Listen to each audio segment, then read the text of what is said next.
जिसके बारे में सुनने के लिए आप सभी लोग यहाँ पे एकत्रित हुए हैं। So once again I welcome you all in this special training session, जो कि बायोफिट कैटेगरी के एक स्पेशल प्रोडक्ट रेंज के बारे में यहाँ पे हम लोग कुछ डिस्कशन करने वाले हैं। सो नेट्स ऑफ नेटवर्क, जैसे कि मुझे यहाँ पे बताया गया है कि आज यहाँ पे कुछ सिलेक्टेड लोगों को ही हमने इनवाइट किया है, जो कि राजकोट रीजन के एमसीएम लीडर्स और उनकी कैबिनेट, ऐसे कुछ खास लोगों को ही यहाँ पे इनवाइट किया गया है। तो आप सभी लोग एक लंबे अरसे से नेटसप के साथ ऑलरेडी काम कर रहे हैं। अच्छा इनकम भी आपने अभी तक नेटसप के साथ काम करते हुए किया है। तो यू ऑल नो कि नेटसप में हमारा जो एक मेजर ब्रांड है जिसका नाम है बायोफिट, जिसको हम हमेशा कहते हैं कि ब्रांड विथ पर्पस। ये ब्रांड हमने हमें कभी भी सिर्फ बिजनेस के पर्पस से बनाया, मतलब बनाया ऐसा मुझे कभी नहीं लगा। मैं हमेशा ये सोचता हूँ कि ये जो ब्रांड है बायोफिट, ये ब्रांड एक पर्पस के साथ बनाया गया था सन 2002 में, जबकि कोई भी व्यक्ति भारत में ऑर्गेनिक फार्मिंग के बारे में नहीं जानता था। ऐसे समय में नेटसर्फ ने पूरे भारत के किसानों को ऑर्गेनिक फार्मिंग और उसके पर्पस के साथ एक ब्रांड मार्केट में लॉन्च किया कि हमें लोगों को सिर्फ ऑर्गेनिक फार्मिंग करो ये बताना नहीं है। तो ऑर्गेनिक फार्मिंग करो मतलब कौन से प्रोडक्ट आपको यूज करने जरूरी है, ये भी हम उन्हें सिखाएंगे। और इस एक पर्पस के साथ हमने बायोफिट ब्रांड लॉन्च किया था। और आज कुछ 20 सालों की जर्नी है इस बायोफिट ब्रांड की। जब 2001-2 में हमारे कुछ लीडर्स ये प्रोडक्ट लेकर किसानों के पास जाते थे, तो किसान उन्हें थोड़ा सा उनके साथ मजाक भी करते थे कि भाई ये कौन से प्रोडक्ट तू लेके आया, क्योंकि उस समय जो दौर चल रहा था वो केमिकल फार्मिंग का चल रहा था। केमिकल फर्टिलाइजर्स का यूज बहुत ज्यादा पैमाने पे हो रहा था। और तब भारत में कुछ हल्का सा डिस्कशन हो रहा था कि इस केमिकल फार्मिंग या फर्टिलाइजर्स के माध्यम से जो नुकसान हो रहा है उस नुकसान को बचाने के लिए कुछ तो करना जरूरी है। और जिसके बारे में हम ऑलरेडी जानते हैं, मैं डिटेल में इसको वापस दोहराऊंगा नहीं, क्योंकि आप बायोफिट बेचते हैं तो आपको ऑलरेडी पता है कि केमिकल फार्मिंग कितना नुकसानकारक कारक है। और इससे इजाद पाने के लिए, इसका सोल्यूशन देने के लिए हमने किसानों को 2001 में ऑर्गेनिक फार्मिंग प्रमोट करना स्टार्ट किया। ऐसे दौर में जब किसी को भी ऑर्गेनिक फार्मिंग के बारे में कुछ भी ज्यादा नॉलेज नहीं था, या ये भारत का फार्मिंग का फ्यूचर हो सकता है ये भी लोगों को नहीं पता था। और ऐसे समय पे हमने ऑर्गेनिक फार्मिंग प्रमोट करना स्टार्ट किया। लोग कहते थे, जब कोई लीडर हमारा ऑर्गेनिक फार्मिंग प्रमोट करने जाता था तो क्या चांस से आया है क्या, ऐसा भी उसको बोला जाता था कि ये क्या प्रोडक्ट लेके आया तू, ऑर्गेनिक फार्मिंग होता क्या है भैया। ऐसे भी लोग उस टाइम पे डिस्कस करते थे। लेकिन आज 20 सालों बाद आप सभी को पता है कि भारत में भारत का गवर्नमेंट भी ऑर्गेनिक फार्मिंग को प्रमोट करता है। भारत के हर एक किसान को पता है कि अगर मुझे खेती करनी है तो ऑर्गेनिक फार्मिंग करना जरूरी है, और यही खेती का फ्यूचर है। सो ये जो ब्रांड एक पर्पस से हमने स्टार्ट किया था ऑर्गेनिक फार्मिंग को प्रॉफिटेबल फार्मिंग बनाने के लिए, ये आज सिर्फ ब्रांड नहीं रहा, तो ये एक सुपर ब्रांड बन चुका है। और ये हम सबने ऑलरेडी देखा है। ये सुपर ब्रांड बनते हुए इसकी जर्नी इतनी शानदार रही है कि पिछले साल के नेटसर्फ के टोटल बिजनेस में 65% टर्नओवर कंट्रीब्यूशन जो है वो सिर्फ बायोफिट का रहा। सो पूरे भारत में कुछ 42 लाख यूनिट सिर्फ एक साल में 2020 में पैंडेमिक के ईयर में हमने भारत में बेचे। जो कि हमें पता है कि पैंडेमिक में सभी बिजनेसेस डाउन थे, और भारत के जीडीपी को अगर किसी ने सपोर्ट किया होगा तो वो एक ही कम्युनिटी थी, और वो थी फार्मर्स। सो किसानों ने हमारे जीडीपी को ऑलमोस्ट 3% से ज्यादा का सपोर्ट देते हुए हमारे जीडीपी को किसानों ने पिछले साल उसकी जो शान है उसको बनाए रखा। जो फॉलिंग जीडीपी था भारत का, उसको एक हद तक लिमिट करने का काम जो है वो किसानों ने किया। और इसमें भी मैं गर्व के साथ कह सकता हूँ कि एक मेजर रोल, जैसे बोलते हैं ना कि राम सेतु बनाते वक्त एक जो स्क्विरल थी उसका भी एक हल्का सा रोल था। वैसे अगर भारत के फार्मिंग को और सुधारने में और उसका जीडीपी में कंट्रीब्यूशन बढ़ाने में अगर और किसी का रोल जब निकाला जाए, तो मैं गर्व से कह सकता हूं कि नेटसर्फ के डायरेक्ट सेलर्स, उन्होंने किसानों को दिया हुआ बायोफिट, ये बहुत मेजर रोल उसने प्ले किया होगा। क्योंकि हमने किसानों की खर्चे कम करके आय बढ़ाने का काम जो है बायोफिट के माध्यम से किया। और आज पूरे भारत में मिलियंस ऑफ फार्मर्स जो है वो हमारा बायोफिट प्रोडक्ट यूज करते हैं, जिसमें बहुत सारे प्रोडक्ट्स है हमको ऑलरेडी पता है। सो ये सभी जो 20 साल की हमारी जर्नी है, इसमें हमने देखा कि एक बायोफिट ब्रांड को हमने सुपर ब्रांड तक लेके आए। और इस जर्नी में बार बार हमें ये सवाल पूछा जाता है, क्योंकि हम हमेशा कुछ ना कुछ नया करते रहते हैं। हमारी रिसर्च एंड डेवलपमेंट टीम, हमारे साइंटिस्ट, हमारे R&D एक्सपर्ट्स, ये हमेशा कुछ ना कुछ नया करने की कोशिश करते हैं, नए प्रोडक्ट्स आपके लिए मार्केट में लेके आते हैं, जो एग्जिस्टिंग प्रोडक्ट्स है उनमें फ्यूचर के हिसाब से बदलाव करके मार्केट में लेते हैं। और इसका एक एग्जांपल हमने पिछले साल देखा कि पूरी बायोफिट रेंज में हमने रिवैम्प हमारे R&D स्ट्रक्चर के माध्यम से किया। और अभी हर बार हमें ये सवाल पूछा जाता है, नेटसप को ये सवाल पूछा जाता है, नेटसप के R&D टीम को ये सवाल पूछा जाता है कि अभी ये इतना ब्रांड आपने सुपर ब्रांड बनाया, लेकिन अभी और कुछ स्कोप है क्या इसमें? क्योंकि हमने एग्रीकल्चर एंड एग्रीकल्चर सब्सिडरीज जितने भी है, उसमें एक बेहतरीन कुछ ना कुछ प्रोडक्ट्स देने का काम, ये हमेशा ये एक रोल हमने भारत की फार्मिंग में किया है। लेकिन हमेशा ये पूछा जाता है कि अभी नया क्या आएगा, क्या नया आप लेकर आओगे? जैसे कि आप सभी को पता है, हमारा R&D टीम जो है हमें कंटिन्यूअसली रिसर्च करता रहता है भारत की फार्मिंग के ऊपर, भारत की फार्मिंग को और सुधारने के लिए हम लोग क्या कर सकते हैं। और ऐसे ही रिसर्च करते समय हमने देखा कि एक ऐसा सेक्टर है फार्मिंग का जिसमें बहुत कम लोगों का ध्यान है और जिसमें कुछ ना कुछ प्रॉब्लम्स है। जैसे हम हमेशा जब प्रोडक्ट कोई भी मार्केट में लेके आते हैं या कैटेगरी मार्केट में लेके आते हैं, तो हमारी सोच क्लियर होती है कि जहां पे प्रॉब्लम है वहां पे नेटसप सॉल्यूशन लेकर आएगा। सो विद द कॉज हम लोग प्रॉब्लम को सॉल्यूशन लेकर आते हैं। तो वैसे हमने देखा कि एक रेंज है या एक सेक्टर है जहां पे बहुत सारे प्रॉब्लम्स है, जिनको हमने आइडेंटिफाई किया, जिनके ऊपर रिसर्च किया, मार्केट सर्वे किया, एंड हमने सोचा कि क्या इन प्रॉब्लम्स को भी हम सॉल्यूशन दे सकते हैं। और वो इंडस्ट्री थी, वो सेक्टर था भारत का फिश फार्मिंग। फिश फार्मिंग एक ऐसा सेक्टर होता है जहां पे ह्यूमन कंजम्पशन के लिए फूड जो फिश जो है, वो फिश एज अ फूड वहां पे कैप्चर किए जाते हैं या कल्चर किए जाते हैं। तो लार्जली हमने देखा कि विश्व में दो तरीके से फिश फार्मिंग होता है, एक मरीन फिश फार्मिंग और एक inland fish farming. Marine fish farming मतलब समुद्र के अंदर जाके जो फिश फार्मिंग किया जाता है, उसमें भी दो तरीके के फिश फार्मिंग होते हैं, एक ट्रेडिशनल फिश फार्मिंग और एक एडवांस फिश फार्मिंग। जो ट्रेडिशनल फिश फार्मिंग है वो जनरली कोस्टल एरिया में किया जाता है, और जो एडवांस मरीन फार्मिंग है वो बड़े बड़े जहाजों के माध्यम से डीप सी फार्मिंग जो है वो किया जाता है। सो जो मरीन फार्मिंग है वो 40% कॉन्ट्रीब्यूट करता है वर्ल्ड का ग्लोबल फिश प्रोडक्शन का। एंड सेकेंड पार्ट जो आता है इनलैंड या फ्रेश वाटर फिश फार्मिंग, जो कि 60% कॉन्ट्रीब्यूट करता है ओवरऑल दुनिया के फिश प्रोडक्शन में। सो ये एक मेजर सोर्स है फिश प्रोडक्शन का पूरे वर्ल्ड में, इनलैंड या फ्रेश वाटर फिश फार्मिंग। अभी हमने देखा कि जो मरीन फिश फार्मिंग है उसमें तो हम कुछ ज्यादा नहीं कर पाएंगे क्योंकि वो समुद्र में होता है, लेकिन जो इनलैंड फिश फार्मिंग है उसको हमने थोड़ा सा आइडेंटिफाई करने की कोशिश की।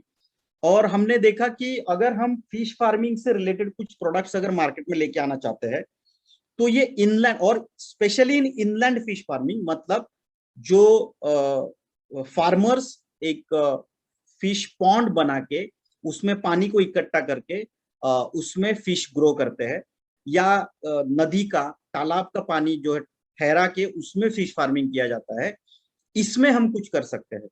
और इसमें अगर कुछ करना है तो हमने देखा कि क्या इंडिया में सच में इसको कुछ स्कोप है, क्या इंडिया इनलैंड फिश फार्मिंग करता भी है? क्योंकि मतलब नॉर्मली हमें ये सुनने को नहीं मिलता कि इंडिया में कहीं पे, क्योंकि जैसे हम खेती हर जगह देखते हैं वैसे फिश फार्मिंग हर जगह नहीं देखते। एंड उसकी वजह से हमने थोड़ा रिसर्च किया तो हमें पता चला कि इंडिया भारत वर्ल्ड में जो top inland fish producer country है वो है चाइना, ठीक है, जिसका जो परसेंटेज शेयर है वो है 16%। लेकिन उसी जगह पे जो second country inland fish farming producer है ग्लोबल फिश प्रोडक्शन में, दैट इज इंडिया। और उसका ग्लोबल फिश प्रोडक्शन में, इनलैंड फिश प्रोडक्शन में जो कॉन्ट्रीब्यूशन है वो है 14%। मतलब हमारा कंट्रीब्यूशन जो है वो ऑलमोस्ट जो टॉप परफॉर्मिंग कंट्री है चाइना उसके करीब करीब है। मतलब हम वो ग्लोबल इनलैंड फिश फार्मिंग के लीडर हो सकते हैं आने वाले कुछ समय में। Then third is Bangladesh, fourth is Myanmar and fifth is Colombia. So हमारा इनलैंड फिश फार्मिंग का कंट्रीब्यूशन बहुत अच्छा है। अभी हमने देखा कि जो रिसेंट ईयर्स है इनमें फिश फार्मिंग हमारे यहाँ पे कैसे हो रहा है इंडिया में, तो आप जो ये ब्लू लाइन देखोगे वो मरीन फिश फार्मिंग का है, और जो रेड लाइन देखोगे वो इनलैंड फिश प्रोडक्शन का है। आप अगर देखोगे तो ब्लू लाइन जो है वो ज्यादा बड़ी नहीं है, वो उसी जगह पे स्टैग्नेंट हो गई है फ्रॉम 2005-6 टू 2017-18 का ये ग्राफ अगर आप देखते हो कि मरीन फिश फार्मिंग मतलब समुद्र में जाके जो फिश फार्मिंग होती है वो इंडिया में नहीं बढ़ रही। तो इंडिया में कौन सा फिश प्रोडक्शन बढ़ रहा है? तो इंडिया में फिश प्रोडक्शन बढ़ रहा है इनलैंड। जो रेड यहाँ पे स्टिक आप देख रहे हो, इसका मतलब इनलैंड फिश प्रोडक्शन बढ़ रहा है। ये जो फिश प्रोडक्शन बढ़ रहा है इसमें भी अगर ज्यादा देखा जाए तो भारत का जो पॉपुलेशन है वो मेजोरिटी वेजिटेरियन पॉपुलेशन भारत का ज्यादा है। तो ये जो फिश प्रोडक्शन हो रहा है वो किस लिए हो रहा है? तो इसमें भी हमने देखा कि मेजोरिटी फिश प्रोडक्शन जो है वो एक्सपोर्ट के लिए किया जाता है। ठीक है, और एक्सपोर्ट का जो पोटेंशियल है वो बहुत ज्यादा है इंडिया का। अब जो ये इनलैंड फिश प्रोडक्शन इंडिया का हो रहा है इसके कुछ प्रॉब्लम्स हमने आइडेंटिफाई करने की कोशिश की, तो हमें पता चला कि मेजोरिटी जो है वो कन्वेंशनल फिश फार्मिंग प्रैक्टिसेस यहाँ पे यूज हो रहे हैं और कोई भी टेक्नोलॉजिकल एडवांसमेंट नहीं है। मार्केट में कोई भी इंडियन बेस फिश फीड या उस तरीके के प्रोडक्ट्स अवेलेबल नहीं है। जो भी फिश फीड प्रोडक्ट्स अवेलेबल है या फिश सप्लीमेंट्स अवेलेबल है या फिशरीज के लिए प्रोडक्ट्स अवेलेबल है उसमें से मेजोरिटी प्रोडक्ट जो है वो इम्पोर्टेड है। तो उसकी प्राइस बहुत ज्यादा है, इसलिए कॉस्ट ऑफ प्रोडक्शन जो है वो फिश फार्मर का बहुत ज्यादा है। केमिकल ज्यादा से ज्यादा यूज किए जाते हैं, पेस्टिसाइड यूज किए जाते हैं, एंटीबायोटिक्स यूज किए जाते हैं, हार्मोन्स यूज किए जा रहे हैं ताकि फिश का जो वजन है वो ज्यादा जल्दी बढ़े। फिश में जो डिसीजेस आ रहे हैं फंगल या बैक्टीरियल उनके लिए एंटीबायोटिक यूज किए जा रहे हैं। और ये सब जो एंटीबायोटिक हार्मोन्स केमिकल्स जो फिश प्रोडक्शन में यूज किए जा रहे हैं इनका बहुत एडवर्स इम्पैक्ट जो है वो फिश पे हो रहा है। और इनडायरेक्टली जो फिश कंजम्पशन पॉपुलेशन है मतलब ह्यूमन जो है जो हम लोग फिश खाते हैं उनकी बॉडी पे भी हो रहा है। जैसे हम बोलते हैं ना जमीन में जो फर्टिलाइजर जा रहा है वो हमारे बॉडी में आ रहा है फिर हमें रोग हो रहे हैं, वैसे ही फिश जो खाने वाले लोग हैं उनके बॉडी में फिश के माध्यम से भी बहुत ज्यादा केमिकल्स फर्टिलाइजर्स एंटीबायोटिक्स हार्मोन्स जो है वो बॉडी में जा रहे हैं। अभी इसका दूसरा साइड ये है कि जब कोई व्यक्ति कोई फिश फार्मर एक्सपोर्ट के लिए प्रोडक्शन कर रहा है फिश का, तो एक्सपोर्ट में एंटीबायोटिक और हार्मोन्स का यूज जो है वो बिल्कुल भी अलाउड नहीं है। अगर आपको एक लेवल के ऊपर एंटीबायोटिक्स और हार्मोन्स फिश में पाए जाते हैं तो आपका एक्सपोर्ट जो है वो रिजेक्ट हो जाता है। तो इसमें भी फार्मर का नुकसान जो है वो यहाँ पे हो सकता है। सो जैसे एग्रीकल्चर का था कुछ समय पहले वैसे ही अभी या करंटली भी जैसे एग्रीकल्चर का है वैसे ही फिश फार्मिंग के प्रॉब्लम्स है। एक्सेसिव यूज ऑफ केमिकल्स, कोई भी लोकल प्लेयर प्रोडक्ट में अवेलेबल ना होना, इसकी वजह से कॉस्ट ऑफ प्रोडक्शन बहुत ज्यादा होना। और ये सभी प्रॉब्लम्स जब हमने आइडेंटिफाई किए तो हमने देखा कि एक जो ये केमिकल्स यूज किए जा रहे हैं इनकी वजह से एक अगर फिश खराब हो जाता है तो वो पूरे पॉन्ड को खराब कर देता है। और अगर एक पॉन्ड खराब हो जाता है तो उसमें जितने भी फिश है वो फिश खाने वाले जो फिश फैमिलीज है उनकी हेल्थ के ऊपर भी बहुत ज्यादा एडवर्स इफेक्ट हो सकता है। तो मेजर एक सवाल लोगों के सामने ये आ जाता है पूरे ग्लोबल फिश कंज्यूम करने वाले पॉपुलेशन के सामने, ये कि आप फिश खा रहे हो या हेल्दी फिश खा रहे हो। ये एक बहुत मेजर सवाल जो है वो अराइज हो जाता है। तो हमें हेल्दी फिश खाना था क्योंकि फिश कंजम्पशन जो है वो डे बाय डे बढ़ रहा है और आने वाले 5 सालों में फिश कंजम्पशन जो है वो करंट फिश कंजम्पशन के वर्ल्ड की मैं बात कर रहा हूँ ये डबल होने वाला है। और अगर ये फिश कंजम्पशन डबल होने वाला है तो फिश प्रोडक्शन भी बढ़ना चाहिए। और अगर फिश प्रोडक्शन बढ़ना चाहिए तो कौन बढ़ा सकता है, किसके पास पोटेंशियल है फिश प्रोडक्शन बढ़ाने का? तो दुनिया में सिर्फ एक ही कंट्री है जिसके पास फिश प्रोडक्शन बढ़ाने का पोटेंशियल बहुत ज्यादा है एंड दैट इज इंडिया। तो अभी पूरा वर्ल्ड फिश प्रोडक्शन के लिए किसी एक कंट्री पे ऊपर ज्यादा निर्भर रहेगा तो वो भारत होगा। इसका मतलब आने वाले समय में भारत में फिश प्रोडक्शन बढ़ने वाला है। अब फिश प्रोडक्शन बढ़ेगा किस लिए? क्योंकि वो भारत के बाहर भेजना है, मतलब एक्सपोर्ट करना है। अगर एक्सपोर्ट करना है तो उसको जो प्रोडक्शन अभी जिस तरीके से हो रहा है उस तरीके से नहीं चलेगा। सो ये सब प्रॉब्लम्स को आइडेंटिफाई करके हमने सोचा कि इस पे क्या सोल्यूशन दिया जा सकता है, अल्टरनेटिव क्या दिया सकता है फार्मर्स को। तो अल्टरनेटिव एक ही हो सकता है, that is organic fish farming या सस्टेनेबल एक्वाकल्चर। जो बहुत ही कम फार्मर्स को जो फिश प्रोड्यूस करते हैं उनको पता है कि जो फिश फार्मिंग है, जैसे हम अभी तक बोल रहे थे ना किसानों को कि आपको ऑर्गेनिक फार्मिंग करना है, वैसे ही आज से नेटसर्फ एक जो ब्रांड विथ पर्पस है, हम एक पर्पस के साथ आगे बढ़े हैं और हमारा अभी नेक्स्ट पर्पस है कि पूरे भारत में ऑर्गेनिक फार्मिंग के साथ ऑर्गेनिक फिश फार्मिंग को भी प्रमोट करना है, सस्टेनेबल एक्वाकल्चर को प्रमोट करना है, जहां पे फिश फार्मिंग फिश फार्मर का जो खर्चा है वो कम हो और उसका उत्पादन बढ़े और एक हेल्दी फिश, वो एक्सपोर्ट करने लायक फिश जो है वो मार्केट में लेके आए। और इसी उद्देश्य से नेटसर्फ जो है वो एक कैटेगरी यहाँ पे लॉन्च कर रहा है, जिसमें हम एक aquatic animals like shrimps, fishes, prawns, ऐसे एनिमल्स को हम फार्मर जो है वो रेस करें विदाउट यूजिंग एंटीबायोटिक, कोई भी एंटीबायोटिक, केमिकल, फर्टिलाइजर यूज किए बिना हम ये फिश प्रोडक्शन जो है वो फार्मर्स को प्रमोट करेंगे। एंड विद दिस पर्पस हमने एक कैटेगरी लॉन्च की है जिसका नाम है बायोफिट एक्वा, जिसके बारे में ऑलरेडी बहुत सारे मैसेजेस मार्केट में फ्लोट हो रहे हैं, आपने एक वीडियो भी इसके बारे में देखा होगा। तो आज आइए जानते हैं इस कैटेगरी के बारे में थोड़ा सा विस्तृत में, कि ये कैटेगरी में जो ये 3 प्रोडक्ट है ये एग्जैक्टली ये क्या है। तो ये कैटेगरी एक बंच है प्रोडक्ट्स का, जिसमें पहला प्रोडक्ट है एक्वा फीड कॉन्सेंट्रेट। जैसे किसानों में खेती के लिए या फसल के लिए हम लोग स्टीमरिच यूज करते हैं, जैसे इंसानों के लिए हम नेचुरामोर यूज करते हैं, जैसे जानवरों के लिए हम सीएफसी यूज करते हैं, वैसे ही फिश के लिए हम यहाँ पे इंट्रोड्यूस कर रहे हैं एक्वा फीड कॉन्सेंट्रेट, मतलब एएफसी। जैसे सीएफसी है वैसे आप यहाँ पे बोल सकते हैं एएफसी, एक्वा फीड कॉन्सेंट्रेट। दूसरा प्रोडक्ट हम लॉन्च कर रहे हैं दैट इज एक्वा क्लियर, और तीसरा प्रोडक्ट हम लोग लॉन्च कर रहे हैं एक्वा कल्चर।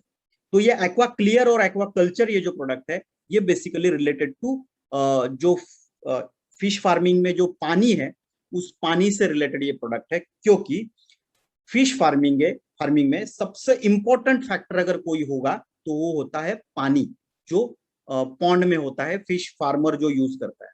ये पानी अगर गंदा हो, क्योंकि 80 to 90% problems of fish farming are due to bad water.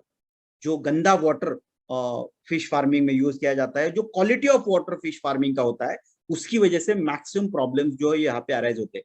क्या प्रॉब्लम्स अराइज होते हैं, उसको क्या सोल्यूशन देंगे, ये भी हम लोग एक एक करके यहाँ पे देखेंगे। सो इन ऑल अगर हम लोग व्हाई दिस कैटेगरी, क्योंकि मैं हमेशा बोलता हूँ कि कोई भी ट्रेनिंग आप अगर अटेंड कर रहे हो तो हमेशा 3 चीजों का आंसर आप ढूंढने की कोशिश करो, कि व्हाई, दूसरा व्हाट, ये प्रोडक्ट एग्जैक्टली क्या है, और हाउ, मतलब इसको कैसे यूज करना है। ये तीनों जब सवालों के जवाब आपको मिलना बहुत जरूरी है कोई भी कैटेगरी को आप जब समझ रहे हो। तो व्हाई दिस कैटेगरी, सो सबसे पहले ये कैटेगरी है to provide quality nutrition to fish in inland fish farming. दूसरा, कोई भी हार्मफुल केमिकल, पेस्टिसाइड्स और हार्मोन्स विरहित फिश प्रोडक्शन करने के लिए ये कैटेगरी हमने बनाई है। तीसरा, पानी की क्वालिटी और प्यूरिटी को ऑप्टिमम लेवल पे रखने के लिए ये प्रोडक्ट कैटेगरी हमने बनाई है, और इन्वायरमेंट को कोई भी हार्म ना पहुंचे इस हिसाब से हमने ये कैटेगरी बनाई है। सो इन एंड ऑल, फार्मर का जो खर्चा है वो कम हो, उत्पादन है जो बड़े फिश का, और एक क्वालिटी फिश जो है वो मार्केट में हम लेकर जाए, इसके लिए ये टोटल कैटेगरी जो है वो यहाँ पे बनाई गई है। इसमें सबसे पहला प्रोडक्ट है जो है aqua feed concentrate AFC. Aqua feed concentrate product क्या है, तो जैसे मैंने बोला, जैसे जानवरों के लिए हम लोग सीएफसी बोलते हैं, वैसे ही ये फिश के लिए एएफसी हमने यहाँ पे इंट्रोड्यूस किया है।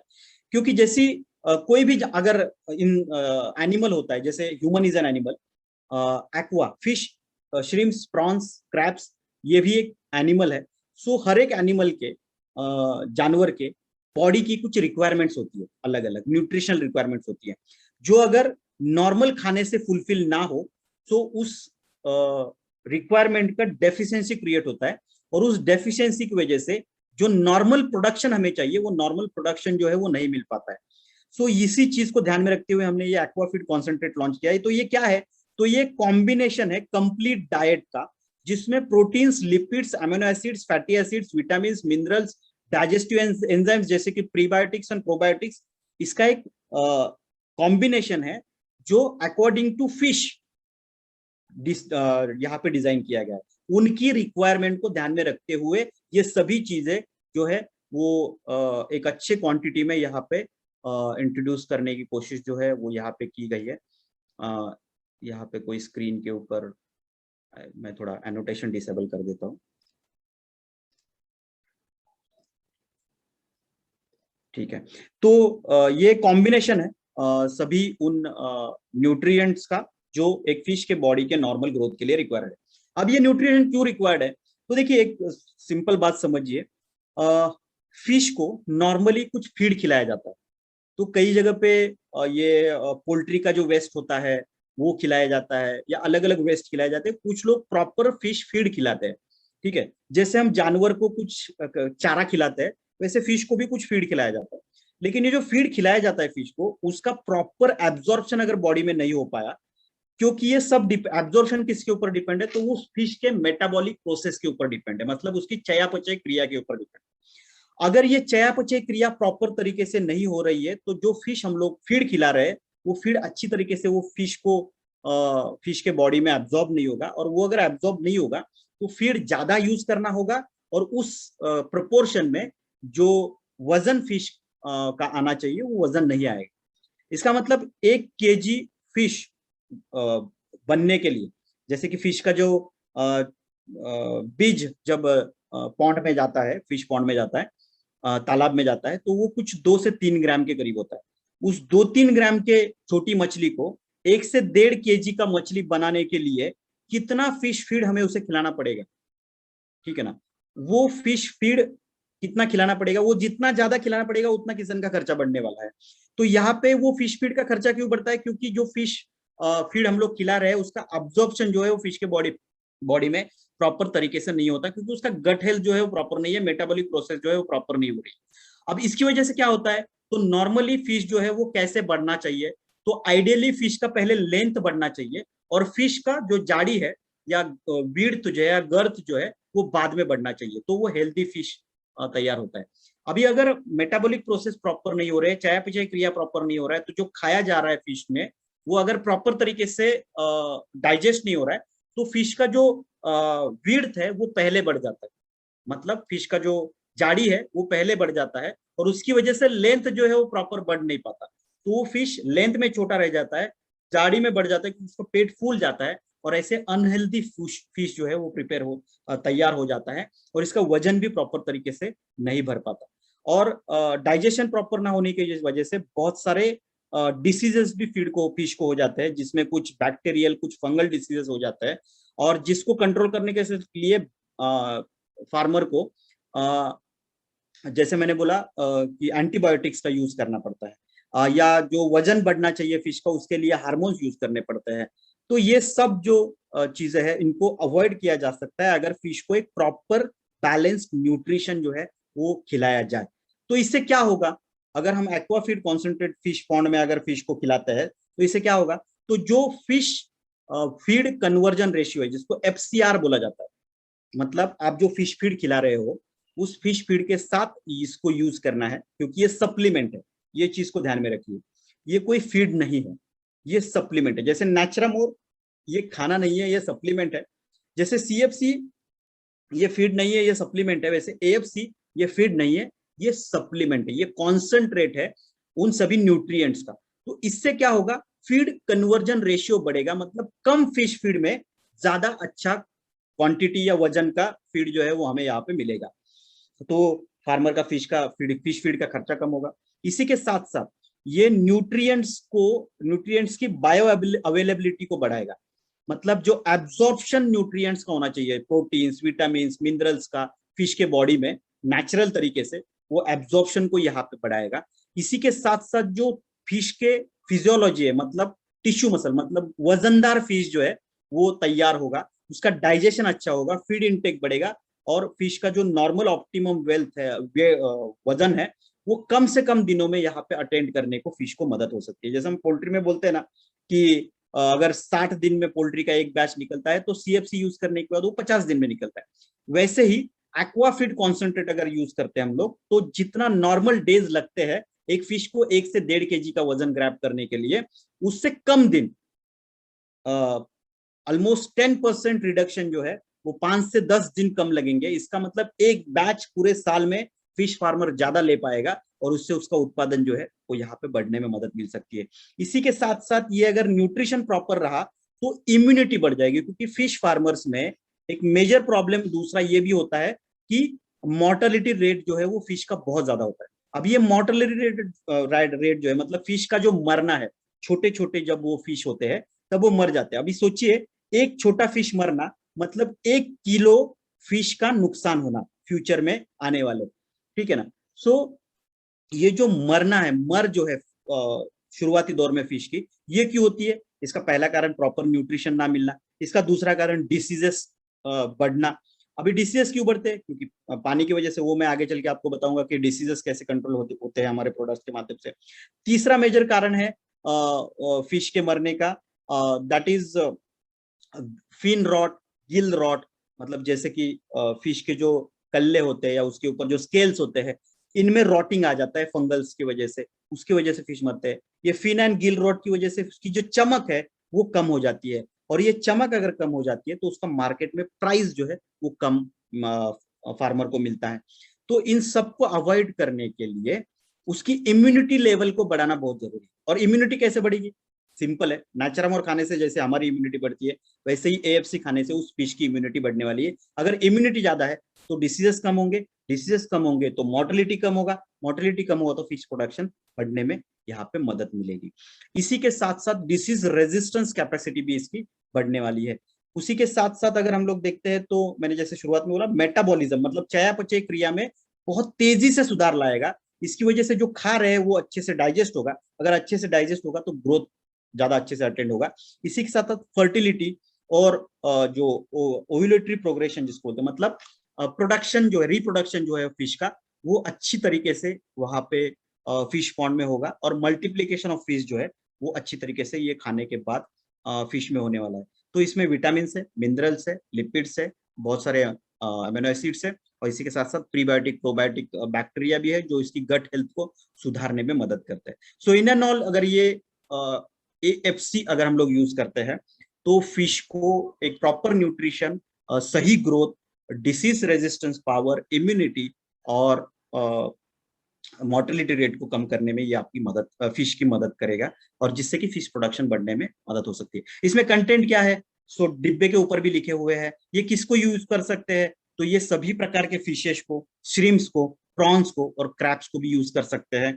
इस सभी प्रकार के फिश, मतलब नॉर्मली क्या होता है, जो श्रिम्स है, प्रॉन्स है और क्रैब्स है, इसको फिश कैटेगरी में नहीं पकड़ा जाता, तो ये एक अलग कैटेगरी है। तो सभी प्रकार के फिश, उसी के साथ साथ श्रिम्स, प्रॉन्स मतलब झींगा या अलग अलग टाइप के प्रॉन्स होते हैं, और क्रैब्स मतलब केकड़ा, इनके प्रोडक्शन में भी आप इसको यूज कर सकते हैं। इसमें डिब्बे के ऊपर क्लियरली लिखा है इसमें कोई भी एंटीबायोटिक और हार्मोन नहीं है, सो सेफ टू एक्सपोर्ट है। मैं प्रोग्राम खत्म होने से पहले यहाँ पे ही आपको टेक्स्ट चैट बॉक्स में इसके रिपोर्ट जो है वो अटैच कर दूंगा, आप उसको डाउनलोड करके आपके पास रख सकते हैं, या व्हाट्सअप कर दूंगा, आपके एमसीएम ग्रुप पे आ जाएंगे, जिनमें ये ऑलरेडी टेस्ट किया गया है कि इस प्रोडक्ट्स में कोई भी हार्मफुल केमिकल, हेवी मेटल, एप्लाटॉक्सिन जैसे कोई भी एंटीबायोटिक, हार्मोन ये इस प्रोडक्ट्स में नहीं है। तो इसके प्रॉपर टेस्ट रिपोर्ट्स आपके पास यहाँ पे मिलेंगे। सो फिश की रिक्वायरमेंट के हिसाब से ये सभी चीजें जो है वो इसमें डाली गई है। नेट कंटेंट 250 ग्राम है, और इसकी जो एमआरपी है वो 400 रुपए, बाय मिस्टेक यहाँ पे 300 रुपया हुई है। तो इसकी एमआरपी जो है वो 400 रुपीज है, एंड नेट कंटेंट 250 ग्राम है। इसका डोसेज जो है दैट इज 10 ग्राम पर 1 kg of fish feed. 1 kilo fish feed में 10 ग्राम मिक्स करके इसको फिश को खिलाना है, जो फिश फीड वो नॉर्मली यूज करते हैं। नॉर्मली इसको आप स्टेप बाय स्टेप बढ़ा भी सकते हो, जैसे कि पहले 7 दिनों में इसको 5 ग्राम पर KG of fish feed use कर सकते हैं, क्योंकि उस टाइम फिश फीड जो है वो, फिश जो है वो छोटा होता है। जो बाद के 15 डेज है उसमें आप 7 ग्राम तक उसको बढ़ा सकते हो, और जैसे ही वो 1 महीने का हो जाता है फिश, तो आप 10 ग्राम पर केजी फिश फीड के हिसाब से इसको यूज कर सकते हो। इसको आप डेली अल्टरनेट भी यूज कर सकते हो। फिश के साइज के हिसाब से भी इसको वेरिएशन इसके आ सकते हैं। फिश फीड खिलाने के एक स्टैंडर्ड जो है वो हमने दिया है, 1 kg फिश फीड में 10 ग्राम इसको यूज करना है, ठीक है। दूसरा जो प्रोडक्ट है हमारा दैट इज एक्वा क्लियर। अभी एक्वा क्लियर ये प्रोडक्ट क्या है? तो जैसे मैंने बोला कि पानी ये बहुत इंपॉर्टेंट एलिमेंट है, क्योंकि जैसे हम लोग, हमारे लिए जीने के लिए ऑक्सीजन की जरूरत है, वातावरण, जिस वातावरण में हम लोग रहते हैं वो बहुत इंपॉर्टेंट होता है। उस वातावरण में अगर कुछ प्रॉब्लम है तो हम ज्यादा अच्छी तरीके से सर्वाइव नहीं कर पाएंगे। जहां जैसे कि अगर ऑक्सीजन, कार्बन डाइऑक्साइड का लेवल बढ़ गया, ऑक्सीजन कम हो गया, तो अभी आप देख ही रहे हैं कोरोना में ऑक्सीजन की कैसी कितनी किल्लत चल रही है। तो हमारे आजू बाजू का इन्वायरमेंट जब बहुत जरूरी होता है हमें अच्छी ग्रोथ के लिए। वैसे ही फिश का जो ग्रोथ है वो पूरी तरीके से पानी में होने वाला है, इसलिए वो पानी बहुत इंपॉर्टेंट है। और नॉर्मली होता क्या है, जो पॉन्ड होता है उसमें पानी जो है वो ठहरा हुआ होता है, और आपको ही पता है पानी अगर बहता नहीं होगा, ठहरा रहेगा उसमें, तो उसमें अलग अलग बैक्टीरिया ग्रो होने स्टार्ट होते हैं, फंगल ग्रो होने स्टार्ट होते हैं, उसमें कीचड़ आ जाता है। या नॉर्मली फिश पॉन्ड की जो सिस्टम है उसमें क्या होता है, एक रिजर्वोयर से पानी जो है वो बहता हुआ पॉन्ड में आता है और उसको वहां पे रुकाया जाता है। तो जो बहुत अलग अलग जगह से जो पानी आया है वो अपने साथ बहुत ज्यादा गंदगी भी लेके आता है। तो इन सब की वजह से पानी का जो क्वालिटी है वो बहुत कम हो जाता है। उसी के साथ साथ जिस जमीन में जमीन के ऊपर ये पॉन्ड है, उस जमीन का कुछ गुणधर्म जो है वो भी पॉन्ड में आ जाता है। जैसे कि जमीन अगर पीएच उसका प्रॉपर नहीं है तो पानी का पीएच भी बिगाड़ सकती है, पानी का खुद का पीएच भी खराब हो सकता है। तो इन सब की वजह से अलग अलग प्रॉब्लम्स जो है वो पानी में आ जाते हैं, और उसकी वजह से एक अच्छा इन्वायरमेंट फिश को नहीं मिलता, एंड देन फिश का जो मॉर्टेलिटी रेट है वो बढ़ जाता है। और एक फिश मरना मतलब मैंने जैसे बोला 1 kg, और नॉर्मली अगर हम लोग देखते हैं तो from 50 rupees to 100 rupees per KG fish market में सेल होते हैं। तो एक फिश मरना मतलब 100 रुपए का नुकसान फार्मर का स्ट्रेट फॉरवर्ड है। अगर हम एक एक फिश भी बचाते हैं फार्मर का, तो भी हम एक बहुत अच्छा फायदा जो है फार्मर को करके देने वाले फिश फार्मर। सो ये एक्वा क्लियर जो है वो स्पेसिफिक एक पर्पज से बनाया गया है, दैट इज पानी को क्लियर रखना, पानी को साफ सुथरा रखना, ऐसा रखना कि जिसमें एक फिश जो है वो प्रॉपर तरीके से रह जाए। अभी ये पानी में होता क्या है, तो बेसिकली पानी में अलग अलग तरीके के केमिकल्स मिक्स होने की वजह से पानी का जो फिजिको केमिकल प्रॉपर्टीज जो होती है वो डिस्टर्ब हो जाती है। तो ये पानी की फिजिकल केमिकल प्रॉपर्टीज को सुधारने के लिए एक्वा क्लियर जो है वो यहाँ पे काम करने वाला है। दूसरा इंपॉर्टेंट काम जो यहाँ पे एक्वा क्लियर की वजह से होने वाला है, दैट इज पानी में जो डिजोल्व ऑक्सीजन की लेवल है। अभी आपको ही पता है जैसे हमें जीने के लिए ऑक्सीजन की जरूरत है, वैसे उस फिश को जीने के लिए भी ऑक्सीजन की जरूरत है। अभी उसको जो ऑक्सीजन है वो पानी में पानी से ही वो लेता है। अगर पानी में ऑक्सीजन की मात्रा कम हो जाती है तो वो फिश जो है वो पानी के सतह पर आ जाता है हवा से ऑक्सीजन लेने के लिए। और वो अगर फिश पानी के सतह पर आ जाता है, सरफेस लेवल पे आ जाता है, तो ड्यू टू इन्वायरमेंट और वो ऑक्सीजन की कमी की वजह से वो फिश जो है वो मर जाता है, उसमें मोर्टेलिटी जो है वो फिश की बढ़ जाती है। तो पानी में डिजोल्व ऑक्सीजन का होना बहुत जरूरी है। अब ये ऑक्सीजन कहाँ से आता है, तो ऑक्सीजन आता है जमीन पानी में या पॉन्ड में जो फाइटोप्लैंक्टॉन्स होते हैं। फाइटोप्लैंक्टॉन्स मतलब कुछ ऐसे अलगीज, कुछ ऐसे प्लांट जो पॉन्ड के निचले स्तर में तैयार होते हैं। जो प्लांट्स जो है जिसको हम मराठी में शेवाळ बोलते हैं, आई डोंट नो अभी यहाँ पे गुजराती में उसको क्या बोलते हैं, अलगीज, अलग अलग तरीके के उस अलगल ग्रोथ जहाँ पे होते हैं, या कुछ छोटे छोटे पौधे पानी के नीचे जो ग्रो होते हैं, इन पौधों का काम होता है वो कार्बन डाइऑक्साइड को कंज्यूम करते हैं और ऑक्सीजन को छोड़ते हैं। ठीक है, अब ये पौधे अगर नॉर्मल इन्वायरमेंट उनको नहीं मिले, क्लियर इन्वायरमेंट नहीं, क्योंकि पानी अगर मड़ी है मतलब उसमें गंदा पानी है, तो जो सनलाइट है, सोलर लाइट है, वो नीचे तक नहीं जाएगा। अगर सोलर लाइट नीचे तक नहीं जाएगा तो ये प्लांट ग्रो नहीं होंगे। अगर ये प्लांट ग्रो नहीं होंगे तो डिजोल्व ऑक्सीजन की मात्रा कम हो जाएगी। इसी के साथ साथ अगर पॉन्ड में फिश पॉपुलेशन ज्यादा है और पॉन्ड का पानी खराब है, तो भी डिजोल्व ऑक्सीजन लेवल जो है वो कम होने वाला है। उसी के साथ साथ पानी में अगर कार्बन डाइऑक्साइड की लेवल बढ़ जाती है, या फिर पानी में नॉर्मली जो होता क्या है, ये फिश जो है वो उनकी जो श्वसन क्रिया करते हैं, मतलब जैसे हम सांस ले रहे सांस छोड़ रहे, वैसे फिश भी सांस ले रहे सांस छोड़ते हैं। ये सांस लेने और छोड़ते टाइम ये पानी में ऑक्सीजन लेते हैं और ये पानी में कार्बन डाइऑक्साइड छोड़ते हैं। अब ये जो उन्होंने छोड़ा हुआ कार्बन डाइऑक्साइड है, यही कार्बन डाइऑक्साइड वो फाइटोप्लैंक्टॉन्स लेते हैं, और वो फाइटोप्लैंक्टॉन्स उसका ऑक्सीजन दोबारा पानी को देते हैं, जो कि फिश दोबारा लेता है। ये साइकिल चालू रहता है, और ये साइकिल अगर पानी क्लियर ना हो तो इससे डिस्टर्ब हो जाता है। ये हमारे एक्वा क्लियर में कुछ कंटेंट ऐसे हैं जो इमीडिएट पानी में डिजोल्व ऑक्सीजन की मात्रा को बढ़ाने में मदद करते हैं। इसका एक छोटा सा डेमो वीडियो भी है, वो भी मैं आपको पराग सर को भेज दूंगा, वो आपको आगे भेज देंगे कि कैसे ये एक्वा क्लियर पानी में डालने के बाद ये इमीडिएटली ऑक्सीजन की लेवल को बढ़ाने में मदद करता है। ये ऑक्सीजन की लेवल बढ़ेगी तो नॉर्मल मात्रा में ऑक्सीजन रहेगा, उसकी वजह से पानी में फिश का जो ऑक्सीजन की वजह से मरना था वो कम हो जाएगा। इसी के साथ साथ ये पानी का जो पीएच है उसको मेंटेन करने का काम ये एक्वा क्लियर जो है वो यहाँ पे करने वाला है।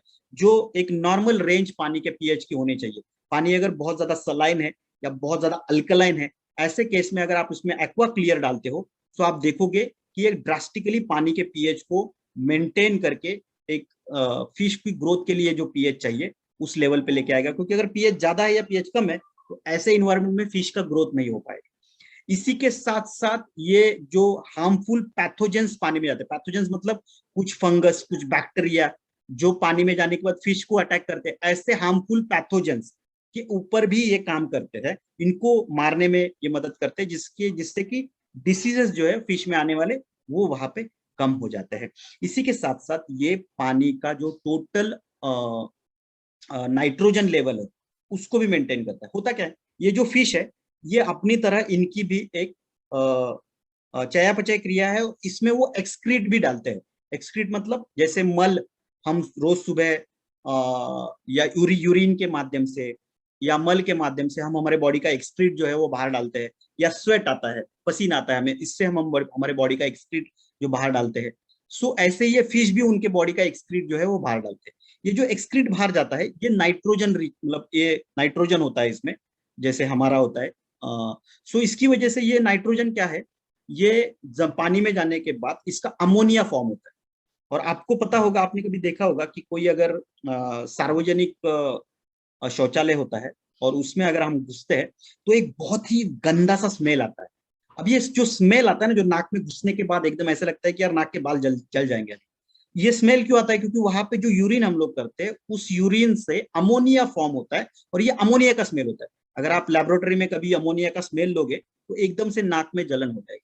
सो यही तरीके से अमोनिया जो है वो पानी में यहाँ पे फॉर्म हो रहा है, और ये अमोनिया की मात्रा अगर बढ़ जाती है, सो ये अमोनिया की मात्रा बढ़ने की वजह से फिश को जो है वो नॉर्मल एनवायरमेंट वहां पे नहीं रहता बढ़ने के लिए।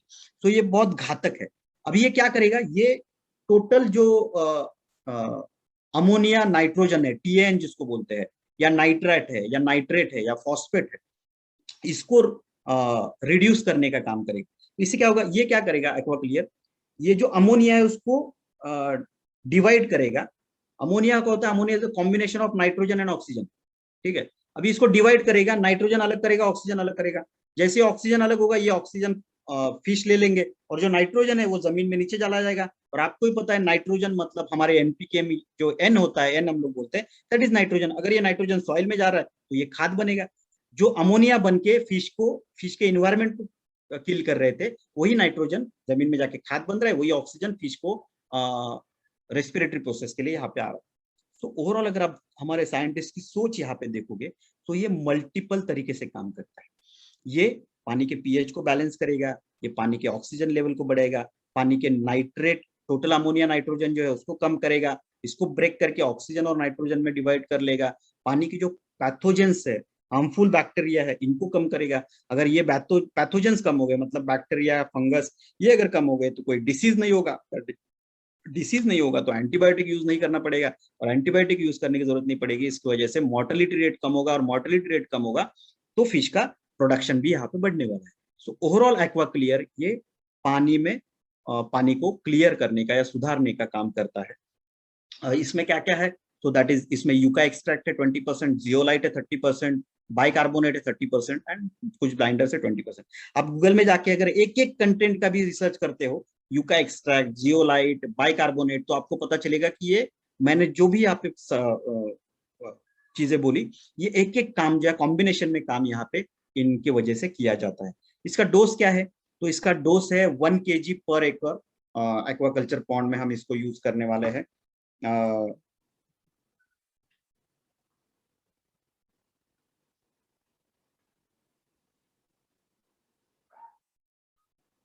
सॉरी, इसका जो डोज है वो है 1 एकड़ फिश पॉन्ड के लिए। 1 एकड़ मतलब ये गुजरात में जो बीघा सिस्टम बोला जाता है, सो आई गेस मेरे हिसाब से कुछ 2.5 से 3 बीघा मतलब 1 एकड़ होता है। एम आई राइट पराग सर, और कोई भी बोल सकता है? यस सर, यस, 2.5 बीघा। 2.5 बीघा मतलब 1 एकड़ हो जाता है, ठीक है। सो ये 1 एकड़ फिश पॉन्ड अगर है तो उसमें 1 केजी ये जो है वो पाउडर फॉर्म में है, ग्रैन्यूल्स फॉर्म में है। ये 1 केजी आपको 1 एकड़ फिश पॉन्ड के लिए 15 दिन में एक बार आपको इसमें यूज करना है। 15 से 20 दिन या महीने में एक बार का भी एवरेज आप यहाँ पे रख सकते हो। स्टैंडर्ड जो है वो 15 दिन में एक बार, ताकि पानी जो है वो 15-15 या 20-20 दिन के बाद क्लियर होता रहे, रिसाइकिल होता रहे, पानी का पीएच बैलेंस होता रहे, पानी के अमोनिया लेवल को कम करता रहे, डिजॉल्व ऑक्सीजन लेवल बढ़े। तो ये सारे फंक्शन जो है वो रेगुलर लेवल पे, इंटरवल पे करते रहने के लिए और पानी को क्लियर रखने के लिए आप इसको एक रेगुलर अंतराल में इसको यूज कर सकते हैं। सो ये जो है वो 250 ग्राम में इसका जो अभी पाउच डिब्बा है, एंड एमआरपी जो है कुछ 500 रुपीज इसकी एमआरपी है। एक्वा कल्चर और एक्वा क्लियर, ये जो 2 प्रोडक्ट है जो कि पाउडर फॉर्म में है या ग्रैन्यूल्स फॉर्म में है, ये सभी प्रोडक्ट आज 250 ग्राम के पैकेज में अवेलेबल है। लेकिन जल्दी ही ये एक बड़े पैकेजिंग में, क्योंकि फिश फार्मर्स जो कि बड़े बड़े पॉन्ड्स उनके हैं, उन्होंने ये डिमांड की है कि हमें ये 25 ग्राम का पैकेज नहीं चाहिए, हमें थोड़ा बड़ा पैकेजिंग चाहिए। तो हम लोग इसमें 10 केजी और 25 केजी के पैकेजिंग के ऊपर काम कर रहे हैं। सो हो सकता है कुछ ही दिनों के अंदर इसमें 10 केजी एंड 25 केजी के पैकेट्स भी आ जाए, जो जिसकी वजह से क्योंकि इसके पैकेजिंग मटेरियल का कॉस्ट जो है वो अच्छा खासा है, सो पैकेजिंग मटेरियल का कॉस्ट रिड्यूस हो जाएगा और ये प्रोडक्ट जो है वो कॉस्ट वाइज और ज्यादा चीपर हो जाएगा। करंटली भी अगर आप देखते हैं तो मार्केट कंपैरिजन में ये प्रोडक्ट ऑलरेडी बहुत ही सस्ता है। आगे चल के हम इसके बारे में भी देखेंगे। So this is aqua clear, तो ये पानी के लिए बहुत जरूरी है। तीसरा प्रोडक्ट जो है ये है बायोफिट एक्वा कल्चर। इसके नाम में ही है कल्चर। कल्चर मतलब एक पानी का कल्चर सुधारने का, जैसे हम बोलते हैं ना हमारा कल्चर मतलब हमारी संस्कृति, वैसे ही पानी का भी एक कल्चर होता है, और पानी के कल्चर को सुधारने का काम जो है वो यहाँ पे एक्वा कल्चर के माध्यम से किया जाने वाला है। तो ये क्या है, ये कंजोम मतलब ये एक बैक्टीरिया का, अलग अलग बैक्टीरिया का एक कंसोर्शियम है, मतलब एक कॉम्बिनेशन है जो कि प्रोबायोटिक बैक्टीरिया है मेनली इन नेचर। सो अलग अलग बैक्टीरिया इसमें भरे हुए हैं डॉर्मेंट स्टेज में, जैसे कि हमारे एनपीके में होते हैं इसी तरीके के कुछ बैक्टीरिया, एनपीके वाले बैक्टीरिया नहीं, एनपीके में होते हैं, ऐसे मैंने एग्जांपल दिया सिर्फ। सो कुछ बैक्टीरिया का कॉम्बिनेशन है इसमें। ये क्यों प्रोडक्ट, मतलब व्हाई दिस प्रोडक्ट, इसको पहले समझते हैं। तो जैसे मैंने यहाँ पे बोला कि जब पॉन्ड में पानी आता है तो बहुत अलग अलग जगह से वो पॉन्ड में आता है, तो वो अपने साथ बहुत मिट्टी, मड या कुछ गंदी चीजें भी इसमें लेके आता है, जिसकी वजह से पॉन्ड थोड़ा डर्टी हो जाता है। दूसरा, जो पेड़ पौधे जमीन के नीचे छोटे छोटे उगते हैं, वो जब डेड हो जाते हैं तो वो डेड प्लांट्स भी पानी में उसी पॉन्ड में घूमते रहते हैं। उसी के साथ साथ जो फिश है उनका जो एक्सक्रीटा होता है, मल होता है, वो भी पानी में घूमता रहता है। उसी के साथ साथ कोई फिश अगर मर गया तो वो मरा हुआ फिश भी उसी पानी में घूमता रहता है।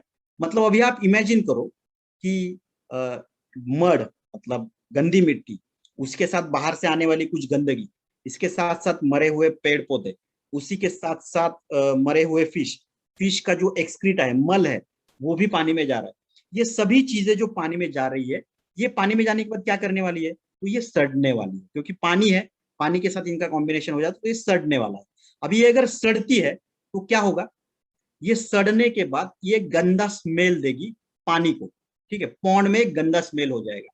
इसी के साथ साथ ये सड़ी हुई चीजें जो है, वो सड़ी हुई चीजों में बैक्टीरिया फंगस इमीडिएटली पकड़ लेगा। बराबर है, हम भी पता है कि कोई अगर चीज सड़ रही है तो उसमें सबसे पहले क्या आता है, फंगस आते हैं, बैक्टीरिया आते हैं। अभी ये फंगस बैक्टीरिया जो है वो उसी पानी में घूम रहे हैं, तो वो फिश को भी लगने वाला है। थर्ड इंपॉर्टेंट चीज, ये जो सड़ी गली हुई चीजें जो पानी में घूम रही है, ये फिश घूमते घूमते जो खाना खा रहा है, उसका मुंह जो घूम रहा है, इसमें मुंह ओपन करने के बाद ये सड़ी गली जो चीजें है वो आनी अंदर जाएगी या नहीं जाएगी, 100% वो अंदर जाने वाली है।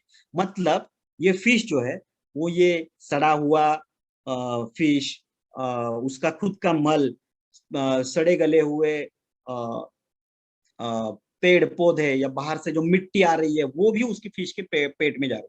अभी इसकी वजह से जो फिश है उसको एक गंदा स्मेल आ जाता है, और जब ये फिश को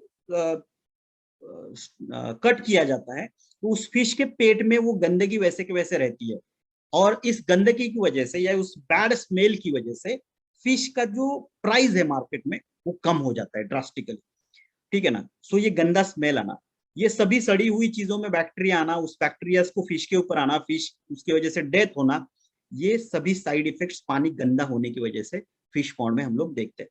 तो ये प्रॉब्लम है क्या फिश का, फिश पॉन्ड का? इसकी वजह से फार्मर का प्रोडक्शन कम हो रहा है क्या? 100%, क्योंकि डेथ ज्यादा हो रही है, फिश का क्वालिटी कम हो रहा है, फिश में फिन्स और गिल्स के रॉट आ रहे हैं, इसकी वजह से फिश का चमक कम हो रहा है। ये सभी प्रॉब्लम्स जो है वो बाय प्रोडक्ट के तौर पर यहाँ पे या सेकेंडरी प्रॉब्लम्स यहाँ पे फिश में आप देख रहे हैं। अभी इसको सॉल्व करना है तो क्या करना होगा? ये जो पानी का जो कल्चर खराब हो गया है ना, इस कल्चर को सुधारना पड़ेगा, और इसी को सुधारने के लिए हमने ये प्रोडक्ट मार्केट में लाया, दैट इज बायोफिट एक्वा कल्चर। अभी जैसे मैंने इसमें बोला, इसमें बैक्टीरिया है अलग अलग। अब ये बैक्टीरिया क्या करेंगे? तो ये बैक्टीरिया जो है ये पानी में जाने के बाद मल्टीप्लाई होंगे। ये मल्टीप्लाई होने के बाद पानी की जो जितने भी पानी के जो ऑर्गेनिक मैटर पानी में है, इस सभी ऑर्गेनिक मैटर के ऊपर ये काम करेगा और इसको डिकम्पोज करने का काम करेगा नेचुरल तरीके से। तो जो चीजें सड़ने वाली थी वही चीजों को डिकम्पोज करके उसका रूपांतरण जो है वो खाद में करने का काम ये हमारा एक्वा कल्चर पानी के अंदर यहाँ पे करने वाला है। इसका मतलब अभी जो जितने भी ऑर्गेनिक मैटर, सड़ा हुआ फिश है, उसका एक्सक्रीटा है, उसका पेड़ पौधे हैं, या जो गंदगी बाहर से जा रही, इन सब के ऊपर ये प्रोसेस करके इनको डिकम्पोज करके इससे खाद जो है वो तैयार करेगा, और यही खाद जो है वो फिश पॉन्ड के जमीन में जाएगी।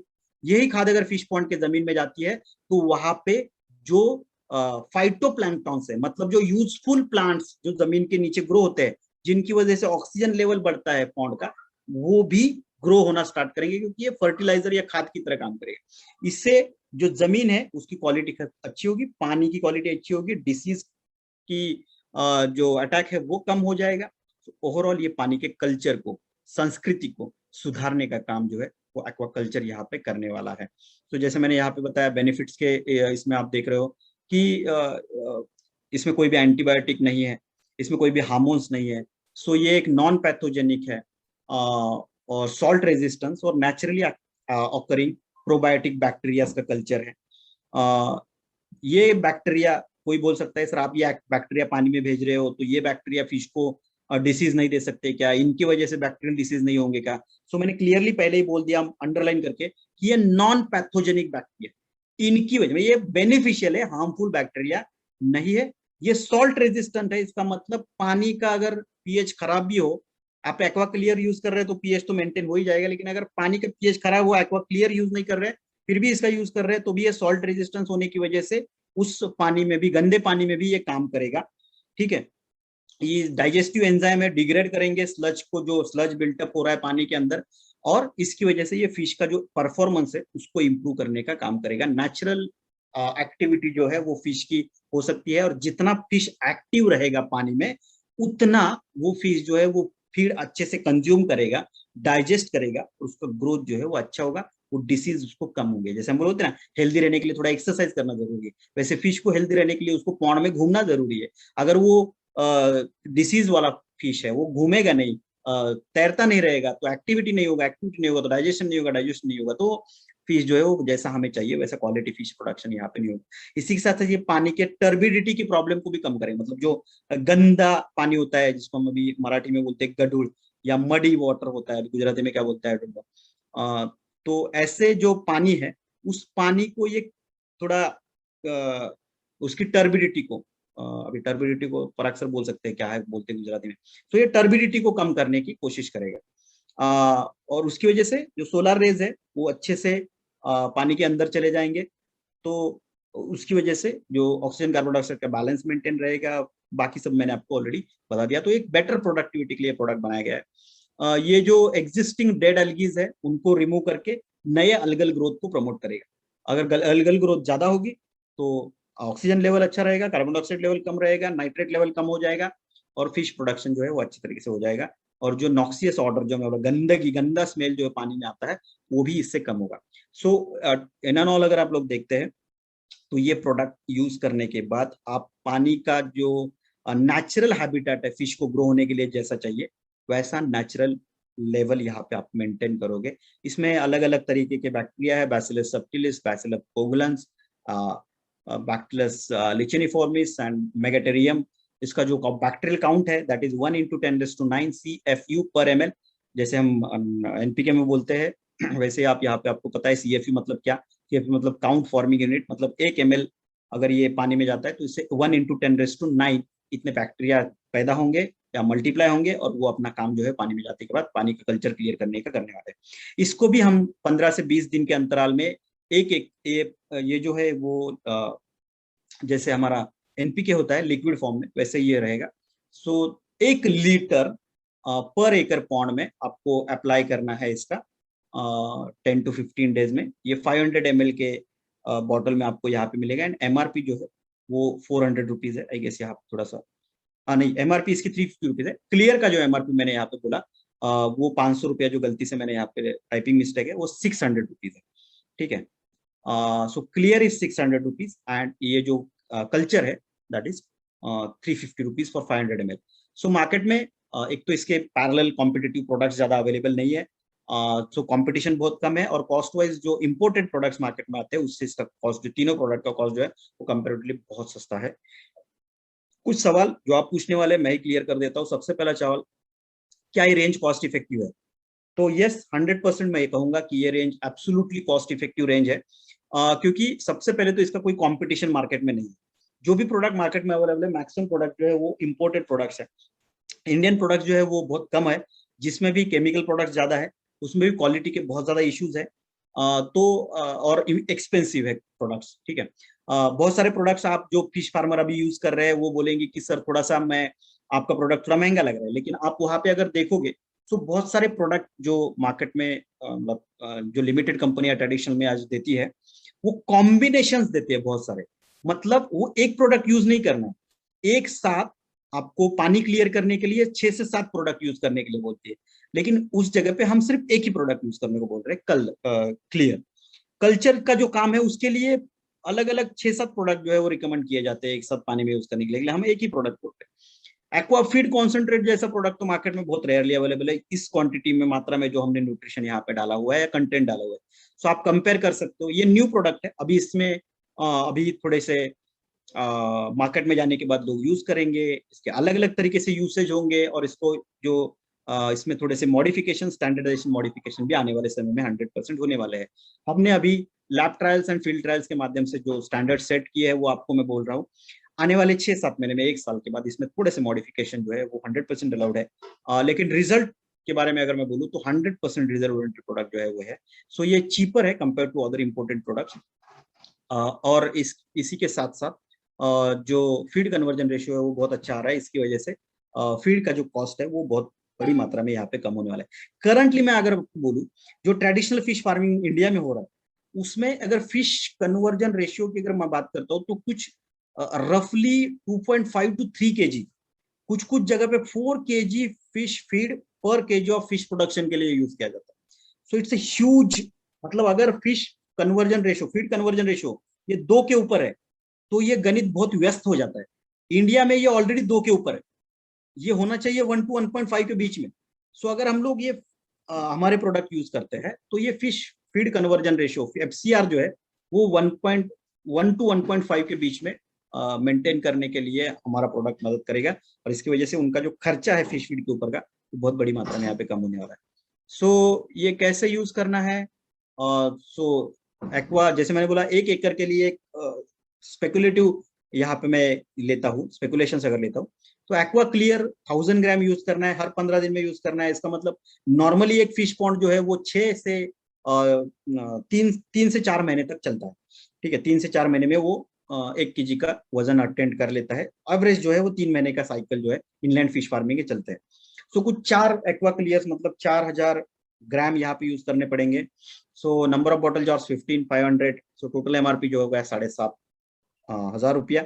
अगर हमारे 30% मिनिमम डिस्काउंट करते हैं तो 5,250 रुपए का एक्वा क्लियर यूज करना पड़ेगा एक सीजन के लिए। एक्वा कल्चर की अगर बात करते तो यहाँ पे मैंने बोला ये 10 दिन का पकड़ा है, आप इसको 15 से 20 दिन भी कर सकते हैं। सो इसमें कुछ 5 बार, 4 से 5 बार एक्वा कल्चर यूज किया जा सकता है। सो कुछ 10 बॉटल्स या जार्स, 10 बॉटल्स यहाँ पे यूज होंगे। सो 350 एमआरपी है। ये जो कैलकुलेशन है ये पुराने जो प्राइजेस सेट किए गए थे at the time of research उसके ऊपर है। इसमें थोड़े से प्राइजेस मॉडिफिकेशन है, जैसे कि मैंने बोला एक्वा क्लियर जो है वो 600 रुपीज एमआरपी है, कल्चर 350 है, तो वो कुछ प्राइस मैंने यहाँ पे लिखा है। एंड एक्वा फीड जो है वो 10 ग्राम पर केजी फिश फीड के हिसाब से नॉर्मली जो है एक 15 केजी फिश फीड एवरेज 1 एकड़ के लिए यूज किया जाता है, 15 to 20 केजी। अभी फिश फार्मर को आप यूज पूछोगे तो वो 30, 35, 40, 50 केजी फिश फीड पर एकड़ के लिए डेली यूज करने वाले फार्मर भी आपको मिलेंगे, लेकिन वो ओवर फिश फीड यूज कर रहे हैं। इतने की जरूरत नहीं है। हम अगर हमारे प्रोडक्ट्स यूज कर रहे हैं तो, या फिर एक्वा फीड कॉन्सेंट्रेट अगर आप यूज कर रहे हो, तो फिश फार्मर को 15 केजी से 20 केजी पर एकड़ फिश पॉन्ड में यूज कर वो किया तो भी अच्छा रिजल्ट उसको मिलने वाला है। सो ये एवरेज 75 to 80 डेज यूज होने वाला है। अब जैसे मैंने बोला शुरुआत के दौर में 5 ग्राम, फिर 7 ग्राम, फिर 10 ग्राम, ऐसा भी आप कर सकते हो। एवरेज निकालते हैं तो कुछ 12 केजी एक्वाफीड कॉन्सेंट्रेट जो है वो 1 एकड़ मतलब बहुत बड़ा पॉन्ड हो जाता है, 1 एकड़ फिश पॉन्ड के लिए वहां पे यूज किया जाएगा। सो अगर ये 400 रुपीज एमआरपी है तो उसके हिसाब से अगर तो कुछ 16,000 के करीब का एमआरपी जो है वो एक्वाफीड का आ जाएगा। सो नॉर्मली अगर मैं देखूं तो एमआरपी जो है वो 30,000 के करीब एमआरपी यहाँ पे चला जाएगा। दैट मीन्स डिस्काउंटेड प्राइस भी आप निकालते हैं 1 एकड़ के लिए तो ये कुछ 20,000 के करीब का, 20 से 21,000 के करीब का डिस्काउंटेड प्राइस 1 एकड़ फिश पॉन्ड के लिए हमारे प्रोडक्ट के लिए यूज होने वाला है। इसमें इसके फायदे क्या क्या है, उसका फीड का जो कॉस्ट है वो 25-30% से कम होने वाला है। इसमें फिश मरने की संख्या जो है वो कम होने वाली है। डिसीज के ऊपर जो खर्चा होता था वो कम होने वाला है, एंटीबायोटिक हार्मोन को यूज करने की जरूरत नहीं पड़ेगी। फिश जो है वो नॉर्मल ग्रोथ यहाँ पे लेगा, फिश का शाइनिंग अच्छा होगा, कोई स्मेल नहीं आएगा फिश में। तो मार्केट में जाने के बाद जो प्राइस है वो नॉर्मली जितना मिलता है उससे ज्यादा ही मिलेगा। तो इन एंड ऑल अगर आप देखते हो तो एक बहुत ही बेनिफिशियल प्रोडक्ट रेंज हम मार्केट में लोगों को दे रहे हैं। दूसरा, क्या ये प्रोडक्ट नेटवर्क मार्केटिंग में चलेगा सर? ये अगर आपका सवाल है तो मैं यह बोलूंगा कि सर ये प्रोडक्ट सिर्फ और सिर्फ नेटवर्क मार्केटिंग को ही चल सकता है, ऐसा मुझे लगता है। क्यों? क्योंकि आप 2001 के बारे में सोचिए, जब लोगों को ऑर्गेनिक फार्मिंग के बारे में कुछ नहीं पता था फार्मर्स को, तब नेटसर्फ ने 2001 में ऑर्गेनिक फार्मिंग में बायोफिट ब्रांड लाया। और आज अगर 2001 से लेकर 2021 की अगर बात करते हैं, ये प्रोडक्ट हम 2001 में जब मार्केट में बेचते थे तो लोगों को हम प्रोडक्ट नहीं बेचते थे, तो हम लोगों को एजुकेट करते थे कि हम आपको ऑर्गेनिक फार्मिंग करना है और ऑर्गेनिक फार्मिंग के लिए आपको ये प्रोडक्ट यूज करने हैं। और ये लोगों को एजुकेट करते करते अगर आप देखोगे तो आज हम नेटसर्फ बायोफिट जो है वो बायोफिट मार्केट लीडर बन गया है एग्रीकल्चर में, ऑर्गेनिक फार्मिंग। ये तो आप मानते हो। सो ये लोगों को एजुकेट करते हुए ऑर्गेनिक फार्मिंग को बेचते हुए हम अगर बायोफिट ब्रांड में ऑर्गेनिक फार्मिंग को लेकर अगर मार्केट लीडर बन गए हैं, सो ये प्रोडक्ट भी टिपिकल पुश सेल वाला प्रोडक्ट है। क्योंकि जब कोई कंसेप्ट की बात आती है ना, तो ये कंसेप्ट लोगों को पुश करना होता है, अच्छी चीजें लोगों को पुश करना होता है। आपको पता है हमारा बिजनेस पुल का नहीं, कोई खुद आके आपसे प्रोडक्ट नहीं मांगता, आपको जाके उनको प्रोडक्ट बेचने के होते हैं। तो it is a push sale product, typical push sale product. इसमें कंसेप्ट है, जैसे ऑर्गेनिक फार्मिंग में बायोफिट में था, तो ये कंसेप्ट लोगों को हमें समझाना पड़ेगा। तो और मैं जैसे हमेशा बोलता हूँ, कोई भी प्रोडक्ट बेचने के लिए हमेशा प्रोडक्ट बेचा नहीं जाता, प्रोडक्ट के पीछे की स्टोरी को लोग खरीदते हैं, है ना। तो ये प्रोडक्ट भी एक अच्छी स्टोरी वाले प्रोडक्ट है, तो ये स्टोरी आपको जाके लोगों को बतानी पड़ेगी, लोगों को पुश करना पड़ेगा। तो ये पुश सेल का अगर प्रोडक्ट है, जैसे ऑर्गेनिक फार्मिंग में बायोफिट था, और आज 2021 में जैसे हम 2001 में ऑर्गेनिक फार्मिंग प्रमोट करना स्टार्ट किया था हमने, वैसे हम 2021 में एक सस्टेनेबल फिशिंग या ऑर्गेनिक फिश फार्मिंग प्रमोट करने वाले। सो ये भी टिपिकल पुश प्रोडक्ट है, ये भी एक कंसेप्ट है, लोगों को समझाना है। और लोगों को अगर पुश सेल समझाने वाला प्रोडक्ट है तो वो हमारे से अच्छा कोई बेच नहीं सकता। वो जाके कृषि सेवा केंद्र से ये प्रोडक्ट लेने वाला नहीं है, हम उसको बहुत अच्छी तरीके से ये समझा सकते हैं कि ये प्रोडक्ट तेरी क्यों जरूरत है, क्यों तुझे ऑर्गेनिक फार्मिंग फिश फार्मिंग करना चाहिए, क्यों तुझे सस्टेनेबल फार्मिंग करना चाहिए, क्यों तेरा खर्चा कम होना चाहिए, क्यों तेरा उत्पादन बढ़ना चाहिए। तो ये कंसेप्ट है। और हम आप सबको पता है कि नेटसर्फ कभी भी प्रोडक्ट नहीं बेचता, नेटसर्फ कंसेप्ट बेचता है, एक जो कि बायोफिट का है, प्रॉफिटेबल फार्मिंग का, ऑर्गेनिक फार्मिंग का। वैसे ये भी एक कंसेप्ट है, बेनिफिशियल टू सोसाइटी। तो हम सोसाइटी के बेनिफिट के लिए प्रोडक्ट बनाते हैं, और ये भी उस तरीके का प्रोडक्ट है, तो ये 100% सक्सेसफुल होगा। और मुझे लगता है कि आने वाले कुछ ही समय के अंदर ये बायोफिट जो है, बायोफिट एक्वा जो है, वो फिश फार्मिंग का इंडिया का लीडर प्रोडक्ट के तौर पर यहाँ पे सामने आएगा। और ये मुझे भरोसा है मेरे भारत के हर एक डायरेक्ट सेलर के ऊपर, जो कि ये प्रोडक्ट बहुत अच्छी तरीके से मार्केट में बेचने वाला है। क्यों? क्योंकि इंडियन अगर फिश प्रोडक्शन मार्केट की बात करते हैं तो इसमें जो टॉप परफॉर्मिंग स्टेट्स है, हमारे भारत में जितने भी स्टेट्स है, इसमें कहाँ पे फिश फार्मिंग ज्यादा होता है, इसका जब हमने रिसर्च किया तो हमने देखा कि सबसे ज्यादा फिश प्रोडक्शन जो है, inland fish production is in Andhra Pradesh, second is in West Bengal, third is in Gujarat, fourth is in Kerala, fifth is in Tamil Nadu, Uttar Pradesh, Maharashtra, Orissa, Bihar and Karnataka. ये टॉप 10 फिश प्रोडक्शन स्टेट है। आप इनलैंड का भी चार्ट देखते हो तो ये total lakh metric ton production में ये प्रोडक्शन है। सो ये सभी जो स्टेट्स आप देख रहे हो, ये स्टेट्स अगर आप देखोगे और भारत के नेटसर्फ के टॉप परफॉर्मिंग स्टेट्स को भी आप अगर देखोगे तो ये वही स्टेट है जो भारत के भी टॉप परफॉर्मिंग स्टेट के। इसका मतलब ये सारे स्टेट्स में नेटसर्फ का नेटवर्क ऑलरेडी प्रेजेंट है। जहां जहां पे भी इनलैंड फिश फार्मिंग होता है वहां पे नेटसर्फ का नेटवर्क और स्ट्रॉन्ग नेटवर्क ऑलरेडी अवेलेबल है। तो आप सभी लोग अगर इस कैटेगरी को अच्छे से समझ के आपके एरिया में जहां जहां पे भी फिश फार्मिंग होता है, क्योंकि फिश फार्मिंग सभी जगह पे नहीं होता, इसके कुछ हब्स है और इन हब्स में ये फिश फार्मिंग होता है। इंडिया के फिश फार्मिंग का सबसे मेजर प्रॉब्लम अगर क्या है तो वहां पे कोई भी ऑर्गेनाइज्ड सेक्टर नहीं है, ये पूरी तरीके से अनऑर्गेनाइज्ड है। इसमें टेक्निकल नॉलेज लोगों को बहुत कम है। ऐसी जगह पे हमें जाके ये प्रोडक्ट बेचना हमारे लिए बहुत आसान होने वाला है, क्योंकि हमारे पास बेटर नॉलेज है, अच्छे प्रोडक्ट है। पहले तो टेक्निकल नॉलेज की सच में कुछ जरूरत नहीं है। जैसे हम हमेशा बोलते हैं, बटन दबाओ बल्ब लगेगा, यही कंसेप्ट का यूज करो, प्रोडक्ट यूज करो, रिजल्ट 100% मिलेगा। यही कंसेप्ट के ऊपर अगर आप ये प्रोडक्ट मार्केट में बेचना स्टार्ट करोगे तो एक बहुत बड़ा एडिशनल टर्नओवर जो है वो यहाँ पे इस प्रोडक्ट के माध्यम से आ सकता है। कितना टर्नओवर आ सकता है? Why this product has potential of network marketing product. So India की अगर हम लोग बात करते हैं तो इंडिया में कुछ 2.5 lakh million hectare pond and tanks है। Imagine, 2.5 lakh million hectare pond and tanks है। 0.798 मिलियन हेक्टर के फ्लड प्लेन लेक्स है। मतलब जब कभी भी नदी में बाढ़ आती है तो उसका पानी जो ऊपरी लेवल पे भर जाता है, इस पानी की वजह से कुछ फ्लड प्लेन लेक्स क्रिएट होते हैं और उन लेक्स में भी फिश फार्मिंग जो है वो पॉसिबल है। इसी के साथ साथ कुछ 1,95,000 किलोमीटर के रिवर्स एंड कैनल्स भारत में है। 2.907 मिलियन हेक्टर्स के रिजर्वायर्स है जो कि एक्वाकल्चर पर्पस के लिए हम लोग यूज कर सकते हैं। पॉन्ड्स एंड टैंक्स तो already prime source fresh water का है। ये जितने भी सोर्सेस अवेलेबल है फिश फार्मिंग के लिए, जहां पे फिश फार्मिंग हो सकता है, इसमें से 40% जो है वो अवेलेबल है जो एक्वाकल्चर के लिए यूज किए जा सकते हैं, करंटली यूज किए जा सकते हैं। ठीक है, अगर 40% की बात करते हैं, इसका मतलब टोटल अगर आप ऊपर का करोगे तो 6 मिलियन हेक्टर लैंड ये इनलैंड एक्वाकल्चर के लिए भारत में अवेलेबल है।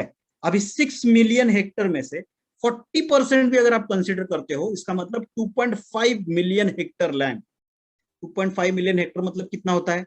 तो वो होता है कुछ 62 लाख एकड़ ऑफ लैंड। यहाँ पे 62 लाख एकड़ के करीब का लैंड पूरे भारत में करंट सिचुएशन में एक्वाकल्चर के लिए यूज है। अभी अगर हम एक्वाकल्चर प्रमोट करना स्टार्ट करें, मैंने क्या बोला, 1 एकड़ एक सीजन के लिए कुछ 20 से 22 हजार का एक्वाकल्चर आप इजीली बेच सकते हो। ठीक है, एक्वा रेंज में इजीली बेच सकते हो। मैं बोलता हूँ चलो 20-22 हजार छोड़ो, वैसे तो एक साल में 1 एकड़ में 3 से 4 बार ये फिश का साइकिल जो है वो लिया जा सकता है। 3-4 बार छोड़ो, एक ही बार एक साइकिल एक पूरे साल में अगर हम कम से कम 10,000 का प्रोडक्ट बेचने में भी अगर सक्सेसफुल हो पाए हमारे नेटसप के डायरेक्ट सेलर, जो कि पोटेंशियल आज पूरे भारत में हमारा है 1 एकड़ के लिए, तो भी 62 लाख एकड़ पे अगर 10,000 का प्रोडक्ट भी हम लोग बेचते हैं तो भी करंट बायोफिट एक्वा का पोटेंशियल इज 6,200 करोड़। 6,200 करोड़ का बिजनेस हमारा इंतजार कर रहा है। क्या ये गुजरात में है? चार्ट में हमने देखा ऑलरेडी 3rd लेवल पे है। मरीन जो काउंटर है वो थोड़ा ज्यादा है, इनलैंड थोड़ा कम है, लेकिन इनलैंड जो है वो धीरे धीरे गुजरात में बढ़ रहा है। सो पॉसिबिलिटीज और चांसेस जो है वो बहुत ज्यादा है। और जैसे कि मैं पोटेंशियल की बात करता हूँ तो इंडिया का जो फिश मिनिस्ट्री है, उस मिनिस्ट्री ने, एक्वा मिनिस्ट्री जो है, उस मिनिस्ट्री ने अपना जो एक्सपोर्ट है उसको आने वाले 5 साल में 2025 तक बढ़ा के डबल करने के बारे में सोचा है। सो अगर ये फिश प्रोडक्ट एक्सपोर्ट डबल करना है तो फिश प्रोडक्शन भी डबल करने वाला है। और इसके लिए बहुत सारी पॉलिसीज जो है वो fish aqua culture, aqua industry में यहाँ पे आ रही है, जिसकी वजह से एक्वा का जो प्रोडक्शन है वो धीरे धीरे धीरे धीरे बढ़ने वाला है। और ये बढ़ने वाले प्रोडक्शन को एक अच्छे प्रोडक्ट की रिक्वायरमेंट है, और ये अच्छा ऑप्शन आप दे सकते हो सस्टेनेबल फिश फार्मिंग का, जिससे कम से कम 62,000 करोड़ का, 6200 करोड़ का पोटेंशियल है अभी करंटली पूरे इंडिया के मार्केट में आप इजीली यहाँ पे देख सकते हो। सो ओवरऑल ये जो प्रोडक्ट मैंने यहाँ पे आपको बताया, ये सभी प्रोडक्ट हम फिश फार्मर को इजीली प्रमोट करके उनके जो प्रॉब्लम्स है उनको सोल्यूशन देके एक सस्टेनेबल या ऑर्गेनिक फिश फार्मिंग को प्रमोट करते हुए उनका उत्पादन बढ़ाने में डेफिनेटली मदद कर सकते हैं। सो आई जस्ट से कि happy fishes and happy ecosystem to entire India. और नेटसर्फ के सभी डिस्ट्रीब्यूटर को इसकी वजह से एक बहुत बड़ा एवेन्यू ओपन हुआ है बिजनेस का। और हम एज ए लीडर हमेशा ये देखना चाहिए कि यहाँ पे बिजनेस पोटेंशियल क्या है, कितना बिजनेस पोटेंशियल है। अगर इतना बिजनेस पोटेंशियल है पूरे भारत में तो मुझे इसमें कुछ ना कुछ कंट्रीब्यूशन जो है मेरे टीम में इसके टर्नओवर का 100% होना चाहिए। सो सभी कैटेगरी मैंने आपके सामने ऑलरेडी यहाँ पे डिस्कस की है। आई गेस बहुत सारे सवाल भी आपके यहाँ पे क्लियर हो गए होंगे। Still if you have any doubt आप कभी भी कंसल्ट कर सकते हो आपके मैनेजर्स से, वाया आपके मैनेजर्स या जोनल मैनेजर्स। ये सवाल हमारे पास आ जाएंगे और हम उसका उचित जवाब जो है आपको 100% देने वाले हैं। सो इन प्रोडक्ट्स के माध्यम से आपका बिजनेस जो है बहुत बड़े पैमाने पे बढ़े, ऐसी ईश्वर से मैं प्रार्थना करता हूँ। और आपने मुझे यहाँ पे बड़े देर से सुना, इसके लिए आप सबका धन्यवाद। Thank you and over to you host Parag sir. Thank you Dilip. तीनों प्रोडक्ट एक साथ डाले तो भी कोई नुकसान होगा क्या? बिल्कुल नहीं होगा, लेकिन एक सिस्टमेटिक तरीके से अगर आपको देना है तो आप एक्वा फीड जो है वो रेगुलर रोज देते हैं पॉन्ड में, तो उसको कोई ऐसा इंटरवल नहीं है। एक्वा कल्चर और क्लियर ये दोनों प्रोडक्ट जो आप दे रहे हैं, पहले आप एक्वा क्लियर का यूज कीजिए, ठीक है, और उसके 24 to 48 आवर्स का गैप देके आप एक्वा कल्चर का यूज वहां पे कर सकते हैं। क्योंकि फीड तो रेगुलर जाने वाला है, रोज जाने वाला है, उसमें कोई इंटरवल नहीं आएगा। सिर्फ कल्चर और क्लियर इसमें थोड़ा सा गैप आप रखोगे तो ज्यादा अच्छे रिजल्ट्स आपको यहाँ पे मिलेंगे। नेक्स्ट क्वेश्चन हमारे इरफान भाई है, उनको एक क्वेश्चन है, तो वो अनम्यूट करके बात करें।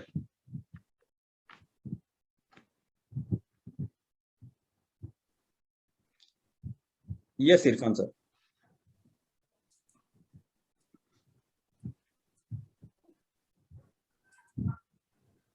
यस, आप अनम्यूट कर सकते हैं।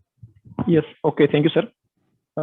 मेरा एक क्वेश्चन है कि सर ये फिश फार्मिंग है ना, वो बहुत ज्यादा वैरायटी से भरा हुआ होता है, मतलब उसमें बहुत ज्यादा वैरायटी होती है फिश फार्मिंग में। तो क्या हम सभी प्रकार के फिश फार्मिंग को दे सकते हैं? मतलब कि फिश फार्मिंग में सर फिश तो होती है, फिर झींगा भी होता है, ऐसी बहुत सारी चीजें होती है, तो हम सभी मतलब कि जो जड़चर होते हैं सभी को दे सकते हैं? यस, फिश फार्मिंग में होते हैं। मैंने प्रोग्राम की शुरुआत में ही ये क्लियर किया था, ये सभी प्रकार के fish, all types of fish. उसके बाद ये प्रॉन्स मतलब झींगा जो आप बोल रहे हैं, उसके बाद ये क्रैप्स मतलब खेकड़ा जो हम बोलते हैं, उसमें भी यूज किया जाता है। या इसी के साथ साथ ये श्रिम्स मतलब जो शिंपले होते हैं वो, उनका भी प्रोडक्शन होता है, उनमें भी ये यूज किया जा सकता है। यस, और ऑल एक्वेटिक एनिमल्स, मतलब सारी उसमें दे सकते हैं ना। और सबका जो देने का प्रमाण है जो फीड का, वो भी सेम ही रहेगा ना? साइज मछली के, देखो स्टैंडर्डाइजेशन हमने इसलिए किया है ताकि कंफ्यूजन ना हो, बट आप मछली के साइज के हिसाब से जो प्रपोर्शन है वो कम कर सकते हैं, कम ज्यादा कर सकते हैं। वरना तो मतलब सारी अलग अलग वैरायटी के लिए एक ही रहेगा ना? 10 ग्राम पर केजी ऑफ फिश फूड, ये स्टैंडर्ड हमने बोला। Thank you. सिर्फ एक हम लोग रिकमेंड करते हैं, जब मतलब समर सीजन जो होता है, उस समर सीजन में आप डोसेज को थोड़ा सा 25 to 30% रिड्यूस कर दीजिए फिश फीड के, क्योंकि समर सीजन में प्रोटीन जो है वो थोड़ा फिश में कम मात्रा में रिकमेंड किया जाता है। Okay, thank you Parag sir, thank you.